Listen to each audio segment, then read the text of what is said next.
धनबाद समाहरणालय में बुधवार को केंद्र सरकार की अर्बन रिवर मैनेजमेंट प्लान पर उपायुक्त आदित्य रंजन की अध्यक्षता में सभी स्टेक होल्डर के साथ एक बैठक आयोजित की गई। बैठक में शहरी विकास मंत्रालय के national institute of urban affair के टीम भी मौजूद रही। बता दें कि urban river management plan Namami Gange के तहत एक दूरदर्शी योजना है, जिसका उद्देश्य शहरों में बहने वाली नदियों को स्वच्छ, सुंदर और पुनर्जीवित करना है। यह योजना नदी आधारित विकास, सीवेज ट्रीटमेंट प्लांट, कचरा प्रबंधन और नदी तटों को पार्क के रूप में विकसित करने पर केंद्रित है। यह योजना सिर्फ प्रदूषण रोकने तक सीमित नहीं, बल्कि नदी की अर्थव्यवस्था और शहर की पहचान को नदी से जोड़ने की एक व्यापक पहल है। ये अर्बन रिवर मैनेजमेंट प्लान की एक बैठक है। भारत सरकार की संस्था है जो आके खासकर वैसे तो ये गंगा एवं इसके ट्रिब्यूटरीज के लिए, पर ओवरऑल म्यूनिसिपल एरिया में जो वाटर का यूज है, वाटर का पोल्यूशन है और वाटर का जो प्रवाह है इन डिफरेंट रिवर्स एंड छोटे छोटे जो उसके नाले हैं उन सब का, उस पर एक बैठक है और डिफरेंट स्टेक होल्डर्स को रखा गया है।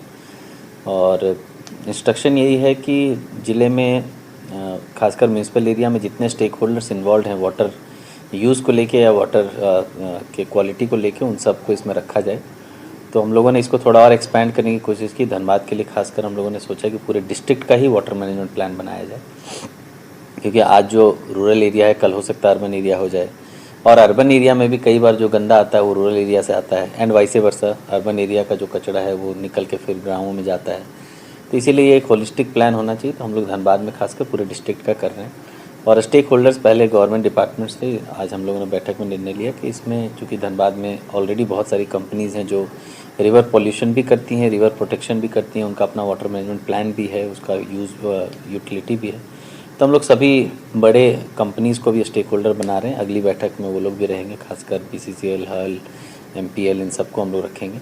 साथ ही साथ दामोदर वैली कॉरपोरेशन धनबाद में है, जिसका काफ़ी बड़ा एरिया पड़ता है, और डैम की वाटर क्वालिटी वही होगी जो रिवर की वाटर क्वालिटी होगी, क्योंकि end of the day dam में पानी रिवर से ही जा रहा है, और रिवर की क्वालिटी वही होगी जो उसमें नालों से पानी जा रहा है, उसकी क्वालिटी होगी। तो सब चूँकि वाटर बॉडीज सब कनेक्टेड हैं, तो इसीलिए हम लोग DVC को भी इसमें इन्वाइट करेंगे, स्टेक होल्डर बने। तो मूल रूप से एक holistic plan for the district बनेगा, जहाँ water conservation, water use efficiency और वाटर की क्वालिटी मॉनिटरिंग की एक चीज़ बनेगी, और जिससे आने वाले समय में जो वाटर स्कार्सिटी है और दामोदर की जो लाइफ है वो बढ़ सके, उसके लिए कोशिश। ये उसी का पार्ट है। हम लोग चेक पॉइंट्स बना रहे हैं। लास्ट 15 साल का डेटा भी हम लोग मॉनिटरिंग के लिए ले रहे हैं कि जो रिवर वाटर का क्वालिटी का जो डेटा है वो पोल्यूशन डिपार्टमेंट से, और यहाँ पर ऑलरेडी कुछ NGOs, कुछ समितियाँ हैं जो काम कर रही है दामोदर को बचाने के लिए, उन सब से हम लोग मूल रूप से सारा डेटा ले रहे हैं। और ऐसा कोई संज्ञान में आएगा तो वो उस पर जो नियम संगत है कि भाई इंडस्ट्री है तो उसको अपना वाटर ट्रीटमेंट प्लांट लगाना है,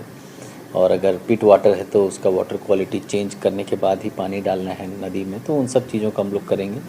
और साथ ही साथ जितने भी वाटर के मार्कर्स हैं, हम लोग आज नोटिस में आया कि जितने भी हमारे ब्रिजेज हैं उनके पिलर्स हैं उसमें वाटर मार्क्स नहीं लगे हुए हैं कि भाई बरसात में कहाँ तक पानी रहता है, किसके ऊपर फ्लड जो है वो नोटिफाई होना चाहिए।